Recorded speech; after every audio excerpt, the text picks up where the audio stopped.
رسول الله الأمين سيدنا محمد وعلى آله وصحبه أجمعين وتبعهم بإحسان إلى يوم الدين. أما بعد، سبحانك لا علم لنا إلا ما علمتنا إنك أنت العليم الحكيم ولا حول ولا قوة إلا بالله العلي العظيم. Alhamdulillah hadirin Bapak Ibu jamaah subuh, jamaah pengaji dirahmati Allah Subhanahu wa taala. Bersyukur kepada Allah, alhamdulillah, bersalawat kepada Rasulullah, mengucapkan Allahumma shalli ala Muhammad wa ala Muhammad. Yang mana ini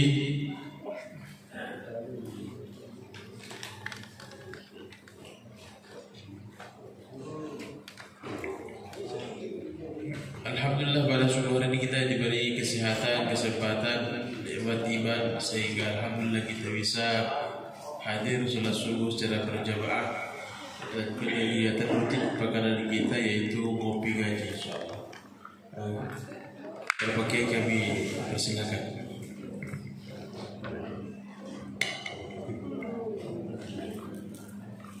Bismillahirrahmanirrahim. Rabbi shrah li sadri wa yassir li amri wahlul 'uqdatam min lisani yafqahu qawli. Assalamualaikum warahmatullahi wabarakatuh.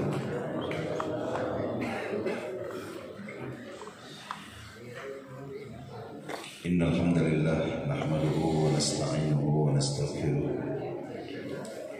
wa nu'minu bihi wa natawakkalu alayhi wa na'udzu bihi min shururi anfusina wa sayyiati a'malina.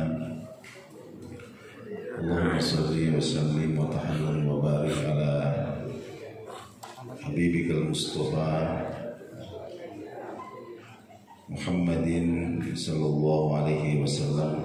Allahumma shalli wa sallim wa barik alaihi wa ala alihi wa ashabihi wa ala kulli man istanna bi sunnatihi wa ala kulli man idda'a bi da'watihi wa qatada bi qudwatihi wa ihtada bi hidayatihi ila yaumiddin. Amma ba'du.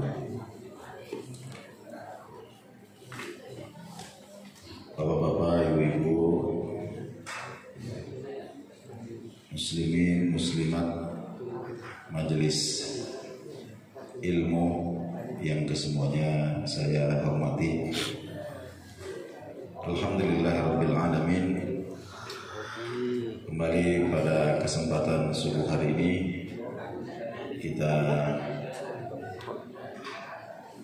memanjatkan pujaan dan pujian kita kehadirat Allah Subhanahu wa taala dengan mengucapkan alhamdulillah,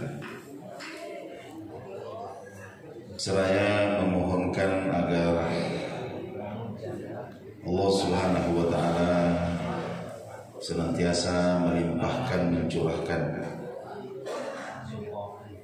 sebaik-baik salawat dan salam, seutama-utama salawat dan salam kehadirat baginda Nabi Muhammad sallallahu alaihi wasallam beserta para keluarganya, para sahabat-sahabatnya, dan keseluruhan umat-umatnya yang teguh di atas sunnah, umat-umatnya yang menjadikan petunjuknya sebagai pedoman-pedoman di dalam kehidupannya sampai hari kiamat nanti.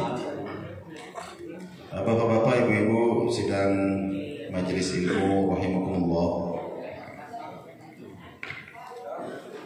saya ingin mengawali tausiah ini.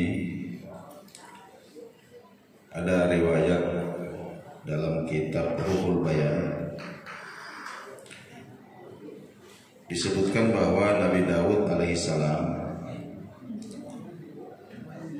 pernah merasa penasaran dengan timbangan amalnya nanti di hari kiamat itu. Jadi Nabi Daud itu kita kenal beliau orang yang sibuk atau hampir tidak ada waktu yang lowong ya, kecuali diisi dengan amalan-amalan. Beliau ini seorang raja, juga seorang hakim, dan usahanya itu pandai besi. Jadi saking saking zuhudnya beliau ini ahli zuhud ya. Beliau tidak mau makan gaji sebagai raja, itu tidak mau. Jadi meskipun raja itu untuk makan sehari-hari, beliau dan keluarganya, beliau punya profesi sendiri, yaitu pandai besi. Beliau pandai besi. Dan bukan hanya itu, beliau juga ahli ibadah. Sehingga sahih hadis dari Nabi Sallallahu Alaihi Wasallam, di antara yang diwariskan dari Nabi Daud dalam syariat ini adalah apa yang disebut dengan puasa Daud. Ya, jadi satu hari puasa, satu hari berbuka. Sekitar Nabi Daud itu. Kenapa demikian? Nah itu tadi, karena beliau itu pernah merasa penasaran dengan seperti apa timbangan amal yang harus dipenuhi di hari kiamat itu. Timbangan amal yang harus dipenuhi dengan amal-amal soleh itu besarnya seperti apa? Dan itu pernah beliau minta kepada Allah Subhanahu wa Ta'ala karena penasaran. Jadi kira-kira kalau kita tahu ukurannya ini kan kita bisa sesuaikan dengan intensnya amal ini. Tengok besarnya timbangan ini seperti apa, berarti porsi beramal itu seperti apa, nanti bisa disesuaikan gitu. Kira-kira maksudnya seperti itu. Lalu kemudian Allah Subhanahu wa Ta'ala memperlihatkan kepada Nabi Daud, ya udahlah kalau kamu sebenarnya tidak mau dikasih lihat, tapi kayaknya terlalu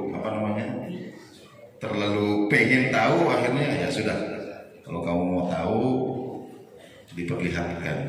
Ternyata ujungnya itu dari timur sampai barat, besar sekali ternyata yang mau dipenuhi dengan amal ini.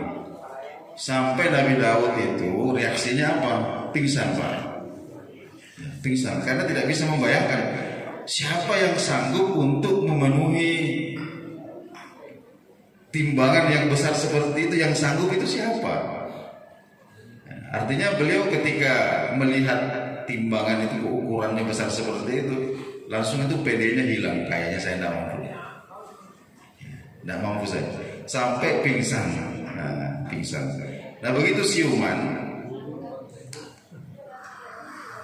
Nabi Daud, nah ini berkahnya sampai ke kita ini. Jadi Nabi Daud kemudian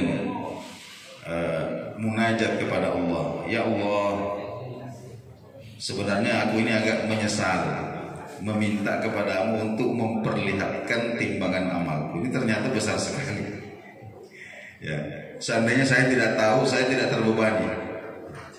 Tapi saya sudah terlanjur tahu, ya Allah, sungguh siapa kira-kira yang sanggup untuk memenuhi timbangan amalnya jika besarnya seperti itu. Nah, disinilah kemudian bapak-bapak, ibu-ibu, kita bersyukur kehadirat Allah Subhanahu wa Ta'ala. Apa jawaban Allah kepada Nabi Daud? Allah kemudian mengatakan, wahai Daud, memang bukan amalmu yang bisa memenuhi timbangan amal itu. Tapi yang bisa memenuhi timbangan amal itu adalah keridhoanku terhadap apa yang kamu lakukan. Jadi aku, kata Allah, kuasa untuk memenuhi timbangan amal yang begitu besar itu, meskipun hanya dengan sedekah sebutir kurma. Dengan sedekah sebutir kurma aku bisa menjadikan timbangan itu penuh dengan keridhoanku. Nah, jadi Bapak-bapak dan ibu-ibu sekalian, inilah sebenarnya, sehingga kalau kita memperhatikan warisan-warisan yang ditinggalkan Nabi Shallallahu Alaihi Wasallam kepada kita berupa doa, berupa zikir, ya, itu warisan Nabi kepada kita. Pernah Abu Hurairah itu radhiyallahu anhu datang ke pasar, tengok pasar ini ramai orang berjualan dan membeli menjual sampai gontok-gontokan. Kemudian beliau naik di tempat yang tinggi, lalu berteriak. Beliau berteriak, wahai para pedagang, sesungguhnya sekarang di Masjid Nabawi itu warisannya Nabi sedang dibagi-bagi. Warisannya Nabi sedang dibagi-bagi. Tapi orang-orang yang dagang di pasar ini kemudian semuanya berlomba-lomba ke masjid. Ada warisannya Nabi dibagi-bagi. Sampai di masjid, ternyata yang mereka lihat ini adalah orang-orang yang sedang duduk bermajelis. Ada majelis ilmu, ada majelis zikir. Sampai mereka kembali kemudian komplain kepada Abu Hurairah radhiyallahu anhu yang mengatakan, katanya warisan Nabi dibagi-bagi di masjid. Kami datang ke masjid tidak ada kok. Terus apa yang kalian saksikan di masjid? Kata Abu Hurairah, kami lihat orang-orang banyak duduk saja. Ada yang majelis ilmu, ada yang lagi zikir dan lain sebagainya. Kemudian Abu Hurairah mengatakan, ya, itulah warisan dari Nabi kalian, jangan lupakan. Jadi zikir. Nah, kalau kita perhatikan ini bapak-bapak dan ibu-ibu sekalian, yang diajarkan oleh Nabi ini ringan-ringan saja semuanya, ringan-ringan, ya, tapi pahalanya besar. Nah, saya berikan contoh. Yang pertama, ada orang nanti di akhirat itu ada keistimewaannya. Ada orang yang akan digandeng tangannya oleh Nabi Sallallahu Alaihi Wasallam sampai dia masuk ke dalam surga. Itu kan jadi tontonan itu nanti ya. Jadi ada orang yang Nabi itu akan datang, kamu kemudian menggandeng tangan orang itu, ya, dituntun sampai masuk ke dalam surga. Ini siapa mereka ini? Dalam hadis disebutkan, man asbaha, barang siapa yang di waktu subuh, waqala, siapa yang masuk di waktu subuh, waqala, kemudian mengucapkan, raditu billahi rabba wa bil islami dina wa bi muhammadin nabiyya. Ini tiga ungkapan saja. Ini sekitar 2 detik lah. Kita butuh waktu 2 detik saja itu, Pak. Raditu billahi rabba wa bil islami dina wa bi muhammadin nabiyya. Jadi siapa yang masuk waktu subuh kemudian mengucapkan 3 kata itu, ya, mengucapkan kerelaannya terhadap Allah sebagai Rabb-nya, terhadap Islam sebagai agamanya, dan terhadap Muhammad sebagai nabinya, ya, maka kata Nabi, fa'anaz za'im, saya akan menjamin dia, la'akhudhanna biyadih, saya akan gandeng tangannya dan saya tuntun dia itu hatta udkhilahul jannah, sampai masuk ke dalam surga. Ini disebutkan dalam Sahih Muslim. Ini ringan saja. Ringan atau berat? Raditu billahi rabba wa bil islami dina wa bi muhammadin nabiyya. Nah, siapa yang masuk waktu subuh baca itu, kata Nabi, fa ana zaim, saya penjaminnya, la akhudhanna bi yadihi, saya akan tarik tangannya itu hatta udkhilahul jannah, sampai masuk surga. Contoh yang kedua, ya, kita bisa mendapatkan bangunan di surga itu hanya dengan beberapa langkah kaki yang ringan. Ya. Bapak-bapak, ibu-ibu tahu tidak, langkah kaki kita yang paling besar pahalanya itu langkah kaki yang kemana? Di mana? Ya. Dalam hadis disebutkan tidak ada langkah kaki yang paling besar pahalanya melebihi langkah kaki seseorang yang berjalan untuk menutupi celah-celah saf yang kosong.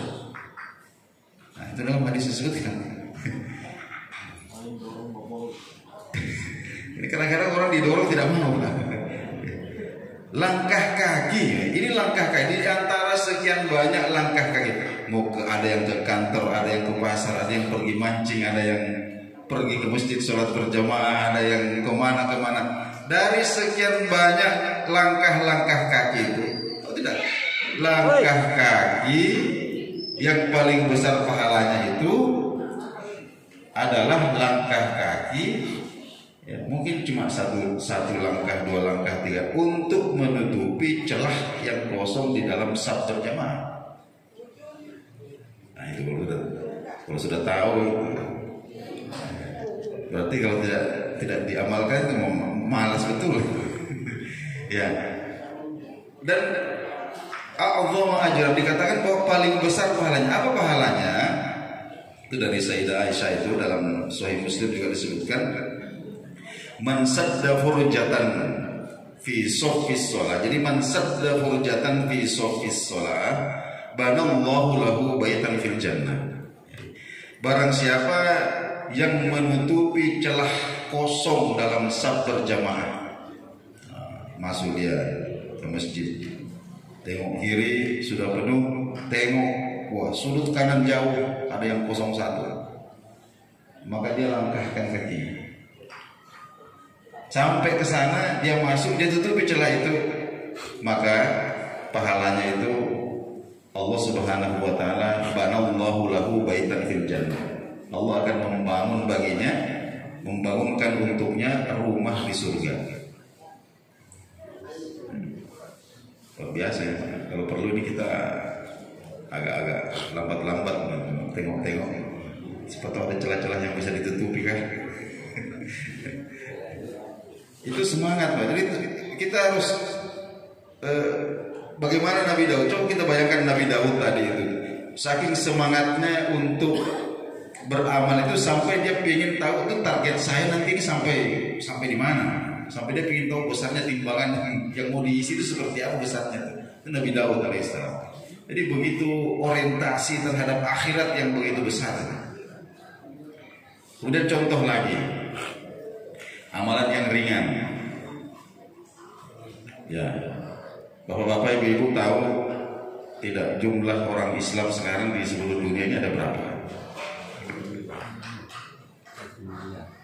Ini sudah 1,7 kan, 1,8 ya. Antara 1,7 sampai 1,8 miliar. Itu yang hidup, belum dihitung yang sudah meninggal. Nah, tahukah kita bapak-bapak ibu sekalian bahwa kita itu setiap saat bisa mendapatkan pahala sejumlah orang-orang mukmin, laki-laki dan perempuan yang hidup. Atau kalau kita mau tambah sedikit kata-katanya, bisa juga sampai yang sudah meninggal pun kita bisa dapat pahala sejumlah itu. Jadi kalau yang hidup 1,7 atau 1,8 miliar, yang sudah wafat katakanlah mungkin 10 kali lipat daripada itu ya. Itu kita bisa dapat pahala sejumlah itu hanya dalam waktu ya 2 detik cukup, 2 detik saja. Kasih adeknya. 2 detik cukup. Bagaimana caranya? Ya, dalam hadis Nabi Shallallahu Alaihi Wasallam sebutkan, man istaghfara, ya, man istaghfara lil mu'minina wal mu'minati. kataballahu lahu hasanatan inda kulli mu'minin wa mu'minah. Hadisnya. Jadi barang siapa yang memohonkan ampun kepada orang-orang mukmin laki-laki dan perempuan, maka Allah akan menulis pahalanya sebanyak jumlah orang mukmin laki-laki dan perempuan.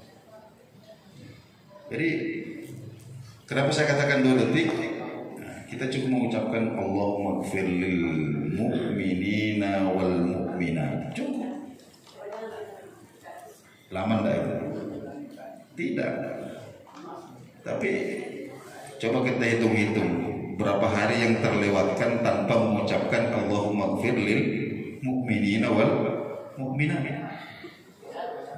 Ini gampang saja. Yang penting kita, tapi itu yang namanya hidayah. Betul-betul. Kadang-kadang amalan ringan ini rasanya tak sanggup kita lakukan. Ya, ya banyak yang lebih berat tapi tidak ada pahalanya, kita semangat. Tapi yang ringan-ringan ini betul-betul hidayah Allah Subhanahu Wa Taala itu kadang-kadang terlewatkan, seringkali bahkan terlewatkan. Allahumma ighfir lil mu'minina wal mu'minat. Itu cuma 2 detik saja, Pak Bu. Kalau kita mau tambah lagi al-ahya'i minhum wal amwat, tambah lagi tuh. Ya, yang hidup dan yang sudah wafat. Masya Allah, betul-betul ini. Jadi, nah, kemudian ada doa diajarkan juga oleh Nabi Sallallahu Alaihi Wasallam. Nah, doa ini hanya butuh waktu kira-kira 10 detik. Kira-kira 10 detik untuk kita panjatkan kepada Allah. Dan siapa yang membaca doa ini maka sudah menghimpun, itu sudah menghimpun semua doa yang ada di dalam Al-Quran dan ada di dalam hadis. Bayangkan doa-doa yang Allah cantumkan dalam Quran, doa-doa yang maksurah dari Nabi Sallallahu Alaihi Wasallam, alangkah banyak, tak bisa kita hafal satu-satu. Tapi ada satu doa yang diajarkan oleh Nabi Sallallahu Alaihi Wasallam, yang kalau kita berdoa kepada Allah dengan menggunakan doa ini, maka doa ini sudah menghimpun semua doa yang ada di dalam Al-Quran dan hadis. Hanya butuh waktu sekitar 10 detik. Nah, ini disebutkan dalam hadis yang diriwayatkan oleh sahabat Nabi namanya Abu Umamah. Abu Umamah radhiyallahu anhu ceritakan, pernah Nabi Shallallahu Alaihi Wasallam berdoa, doanya panjang sekali doanya sampai kami tidak sanggup untuk menghafal. Begitu panjang doa itu sampai kami, kata Abu Umamah, tidak sanggup untuk menghafalnya. Nah, kemudian setelah itu saya, kata Abu Umamah, mendatangi Nabi Shallallahu Alaihi Wasallam dan saya berkata, ya Rasulullah, Anda tadi berdoa itu panjang sekali doanya, kami ingin menghafal tapi tidak sanggup saking panjangnya. Maka kemudian Nabi Shallallahu Alaihi Wasallam bersabda, ala, perhatikan, kata Nabi. Nah, perhatikan. Sekarang aku akan ajarkan kepada kalian satu doa yang kalau kalian membacanya, maka semua yang aku minta di dalam doaku yang panjang tadi sudah ada di situ. Sudah ada di situ. Apa doanya? Allahumma inna nas'aluka min khairi ma sa'alaka minhu nabiyyuka Muhammad. Itu penggalan yang pertama. Bahasa Indonesianya, ya Allah, kami sungguh-sungguh meminta kepadamu semua kebaikan-kebaikan yang pernah diminta nabimu Muhammad. Nah, simpel Pak ya. Jadi kita tidak usah menyebutkan satu-satu, ya Allah saya minta ini, minta itu, minta. Tidak. Semua kebaikan yang pernah diminta oleh Nabi Muhammad, aku juga minta. wa na'udzubika bimasta'adza minhu nabiyyuka. Dan aku berlindung kepadamu ya Allah dari semua keburukan-keburukan yang nabimu berlindung kepadamu. Semua yang tidak baik, semua yang jahat-jahat yang nabimu pernah berlindung kepadamu, aku juga minta. Nah, kemudian kita tambah kalimat pujiannya itu disebutkan wa antal musta'an. Ya Allah, engkau adalah zat yang dimintai pertolongan, wa antal balagh, dan hanya engkaulah yang sanggup mengabulkan, menyampaikan semua hajat-hajat kami ini. Wala haula wala quwata illa billah. Selesai. Itu sekitar 8 atau 10 detik saja itu waktu.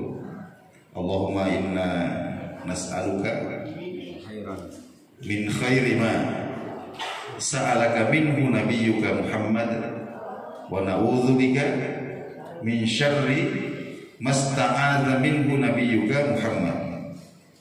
Antal musta'an wa 'alaikal balagh wala haula wala quwata illa billah. Bahasa Arabnya. Kalau bahasa Arab susah dihafal, bahasa Indonesia. Datang ke rumah nanti kita mencatat. Iya toh. Kalau punya semangat itu sebegitu Pak. Wah ini penting kayaknya doa ini. Ya, coba kita bayangkan itu. Seumur hidup itu Nabi itu tidak ada satupun celah-celah kebaikan kecuali beliau pernah minta kepada Allah. Seumur hidup beliau. Coba kita perhatikan doa-doanya Nabi itu. Kebaikan-kebaikan yang beliau minta tidak ada yang terlewatkan, semua beliau minta. Sampai saking sederhananya itu, bahkan sesuatu yang beliau tidak inginkan sebenarnya. Beliau tidak ingin rumah yang luas, tapi beliau minta daran wasian, rumah yang luas. Untuk siapa itu? Untuk kita umatnya ini sebenarnya. Karena nanti umatku itu mintanya macam-macam nanti.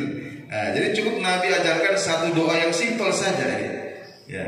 Ya Allah, semua kebaikan yang Nabi Muhammad pernah minta kepadamu, aku juga minta. Semua keburukan yang Nabi Muhammad pernah berlindung kepadamu, aku juga minta berlindung. Selesai. Nah, kenapa demikian? Hal-hal yang ringan seperti ini kadang-kadang ada orang yang tidak masuk akal. Masa amal begitu saja pahalanya besar sekali? Nah, ini orang ini tidak mengerti. Ya, tidak mengerti bahwa yang berat itu adalah ridho Allah Subhanahu wa ta'ala. Ya, ridho Allah Subhanahu wa ta'ala. Jadi bapak-bapak dan ibu sekalian, nah itulah barangkali sempat kita bagi pada kesempatan ini sambil melepas bulan Maulid. Di bulan Maulid ini sudah diambang pintu pergi. Berapa seremoni Maulid kita hadiri, kita pulang bawa ember, dalamnya itu ada soko, ada apa, sudah habis mungkin ya, sudah jadi kotoran. Tapi kalau kita bawa oleh-oleh berupa warisan Nabi, zikir, doa, kita amalkan, inilah yang akan menjadi cahaya abadi dalam kehidupan kita fid dunya wal akhirah. Akhirul kalam, wassalamualaikum warahmatullahi wabarakatuh. Baik, terima kasih Uki atas ilmu yang disampaikan. Kami mengucapkan terima kasih. Jazakumullah khair. Ibu-ibu kami ucapkan terima kasih. Semoga diberkahi semua insyaallah. Bapak semua insyaallah semoga diberi kesehatan, sehat walafiat, umur panjang, tambah banyak rezekinya insyaallah. Baik, lebih dan kurangnya mohon dimaafkan. Yang punya pertanyaan disimpan dulu untuk pekan depan. Sudah terang ini tidak untuk foto majelis.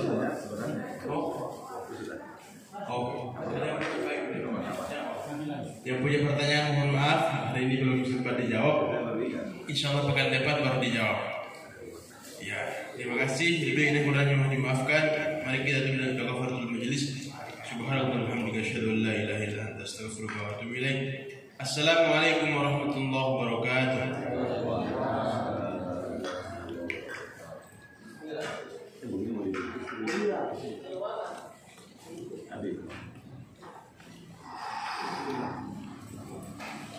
Berapa? 2. Jadi kenapa ada di rumah sekarang?